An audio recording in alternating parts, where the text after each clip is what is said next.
tere hommikust kõikidele. Kõigepealt palun unistust meie maale ja rahvale, et issand ei võtaks iialgi siit oma kaitsvat käsi, et võimalikult palju inimesi näeksid siit tõde. Issand õnnista kõiki neid, kes sind toetavad, issand õnnista ka täna Tallinnas toimuvat üritust, et võimalikult paljud inimesed jõuaksid seal tõe tundmiseni, et nendega oleks õnnistus ja et sina näitaksid ennast seal. Sina näitaksid seda, mis on sinu tahtmine. Õnnista neid kõiki. Kaitse neid kõiki. Ja lase kurjadel taeva alustel jõududel sinna tulla. Vaid ole inimestel ligi. Lase seal kõigel korda minna ja lase oma tahet ja oma tõde seal ilmutada kõikide inimeste jaoks. Sõltumata sellest, kes nad on. Sõltumata sellest, kuhu nad kuuluvad või sõltumata sellest, millega nad tegelevad. Aamen. Ja tänane lugemine tuleb sellisest kirjakohast nagu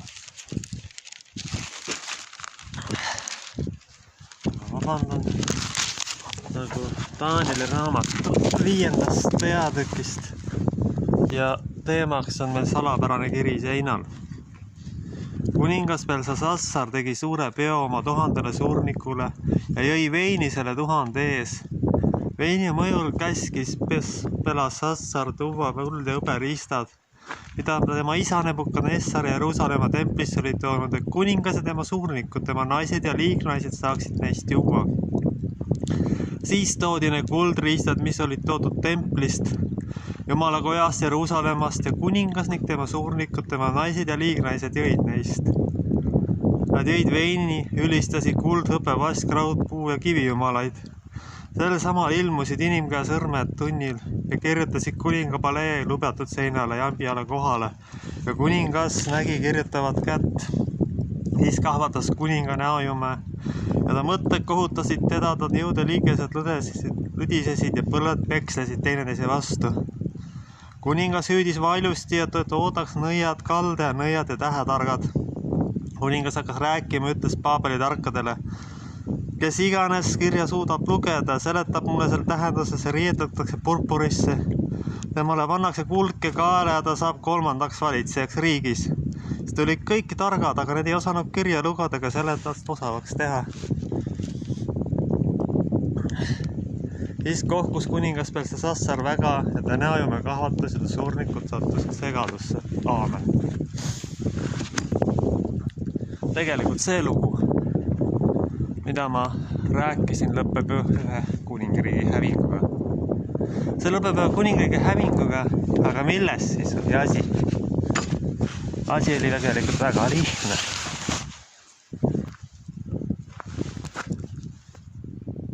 Kuningas oli hakanud teenima ebajumalaid. Ta oli nii ülbeks läinud, et ta otsustas, et ta võib isegi templi riistadest juua. Teha ühesõnaga kõike seda, mille jaoks nüüd kohe kindlasti mitte mõeldud ei olnud. Lähen võtan, näed, ma olen kuningas, ma teen mida ma tahan. Ma üldse ei mõtle tagajärgedele, mis saab. Ma ei mõtle, mul on täiesti ükskõik sellest, ma olen suur imperaator. Ma elan siidi tee ääres, mul on palju ressurssi ja minu kohta mitte miski ei kehti. Ühedki eetika, moraali ja normid minu kohta ei kehti.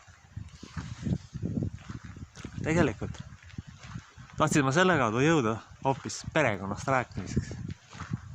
Kui ükskõik milline tsivilisatsioon läheb perekonna alustalade kallale, siis on päris kindel, et see kukub väga kiiresti kokku. Aga mis on tegelikult sisuliselt juba lääne tsivilisatsiooniga juhtunudki? Millest see siis väljendab? Ega väline heaolu ei tähenda seda, et see tsivilisatsioon veel töötab. Või et tema väärtused on veel elavad, et ta on veel piisavalt elujõudnud. Ei kaugeltki mitte. See on lihtsalt eelneva suure õnnistuse tagajärg.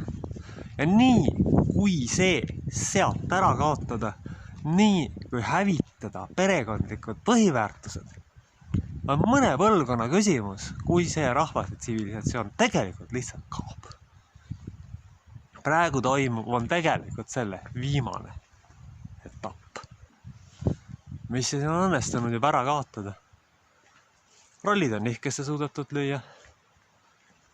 Teatavat tüüpi filosoofiate ja teadustega on inimeste elud tuksi keerata, ära hävitatud ja põhja lastud.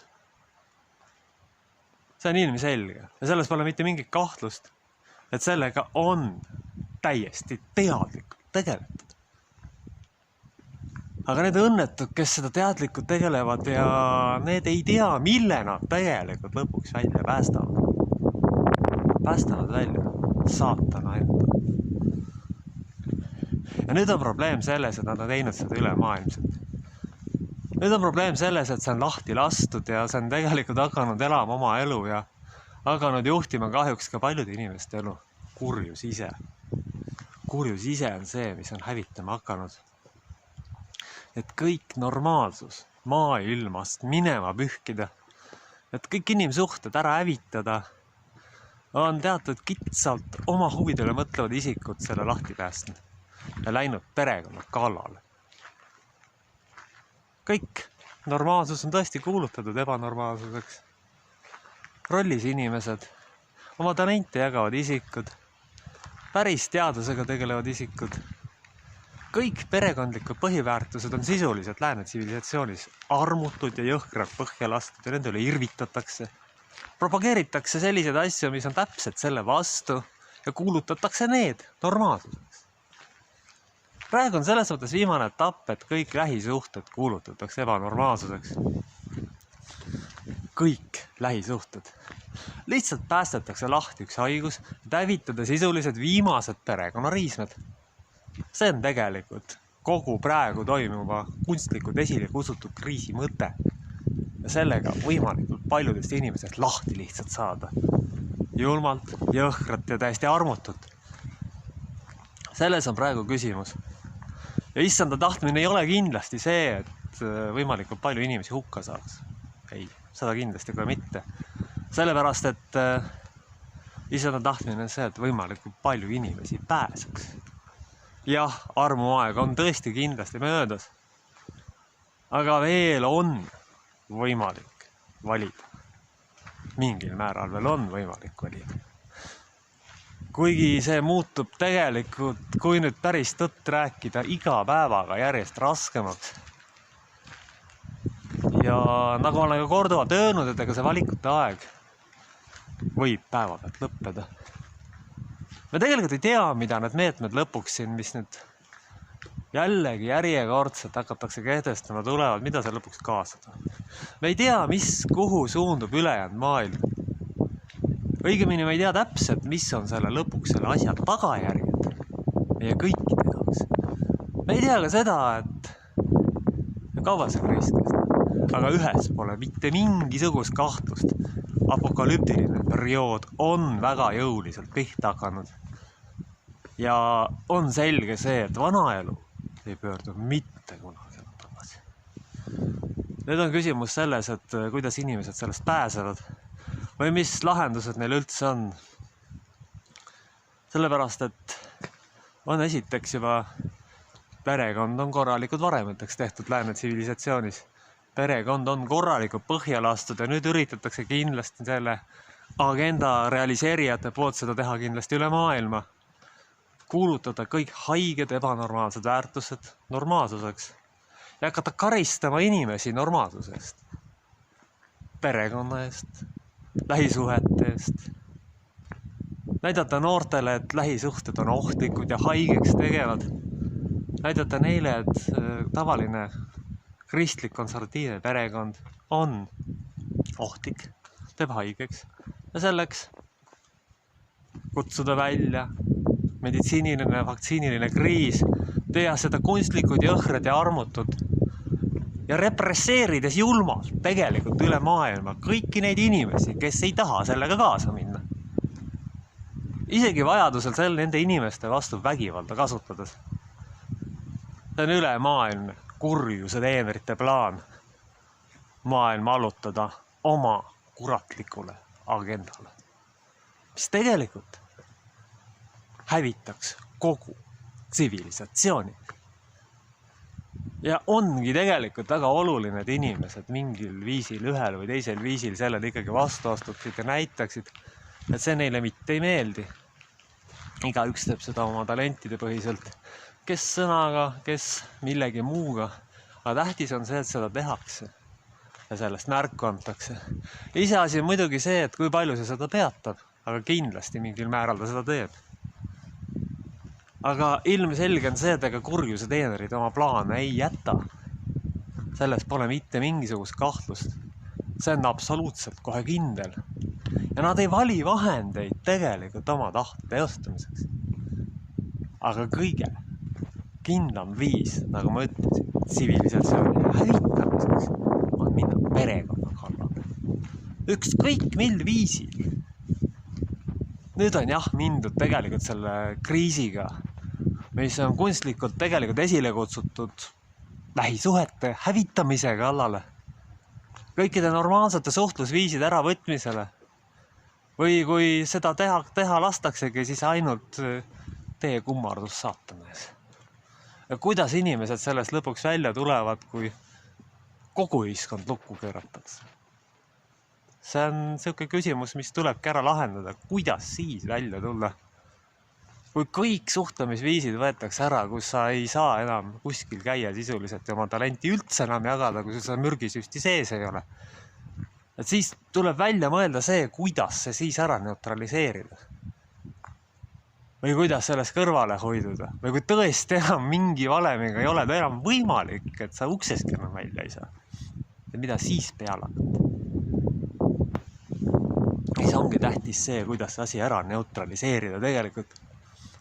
Aga niikaua kui vähegi võimalik on, muidugi ei tohiks seda teha. Aga ühiskonnas, kus tegelikult paljud töökohad on juba muudetud sisuliselt globalistide survel üle maailma vaktsiinipõhiseks, siis ongi mingil hetkel ainuke variant, kuidas õudus iseendas ära neutraliseerida. Sest see liigub paratamatult sinna poole, isegi kui selle vastu astutakse. Et on väga vähe neid inimesi, kes sellest üldse puutumata jäävad. Olen kõikide nende isikute eest tänulikud, kes seda õudust pidurdada püüavad ükskõik mil viisil. Ja püüavad perekonda traditsioonilisi väärtusi kaitsta. Nii nagu ka täna, mis meie kallil Isamaal toimuval üritusel tegelikult teha püütakse. Kaitsta traditsioonilist perekonda. Ja sinna on ilmselgelt vaja Jumala kaitset ja juhtimist, sest me ei tea, mis plaanid tegelikult kurjusel on. Sest Paulus ütleb väga hästi välja, et ärge võidelge inimestega, vaid taevaaluste jõududega. Ja need taevaalused jõud ongi need, mis tegelikult kurjust ja vägivalda esile kutsuvad, mis normaalsust hävitada püüavad. Ja mis tegelikult ongi jõudnud nüüd sellesse etappi, kus on apokalüptiline periood alanud. Need protsessid toimuvad nüüd muidugi palju kiiremini kui tavalises ajaloos, sellepärast, et ka kurjusel on kiire. Kurjus tahab iga hinnast võita tervet maailma. Aga ta teab ka sama hästi seda, et ega tema ei võida. Ja sellepärast enne, kui ta kaotab, püüab ta võimalikult palju terves maailmas kahju teha, võimalikult palju elusid, võimalikult palju inimesi lihtsalt ära hävitada. Ja ikkagi alustades kõige alustalast perekonnast. Minnes lähisuhete kallale, ajades inimesed omavahel tülli, lõhkudes need lähisuhted ära, ühed kummardavad selle, et teistel ei ole muud valikut, kui see õudus enda sisse lasta. Selle baasilt konflikte külvates, kogu ühiskonda lõhkudes. Praeguses situatsioonis tuleb tegelikult veel meeles pidada ühte asja. Selle kurjuse agenda esindajad läbi ajaloo on alati püüdnud neid eraldada ühiskonnast, kes nende agendaga kaasa ei lähe ja neid tappa ja koonduslaagrisse saata. Nüüd ongi küsimus sellest, et kuidas sellest kaitsta. Kuidas iseennast sellest kaitsta, et selleni jõuaks. Ja kuidas seda teha niimoodi, et issanda ja Jumala ja südametunnistusega tegelikult vastuolu ei satuks. See on selline raske küsimus, mille lahendamine tegelikult sõltub konkreetsest olukorrast ja konkreetsetest inimestest. Aga selge on see, oma hinge ei tohi mitte mingil juhul saatanale anda. Mitte mingil juhul ei tohi seda teha.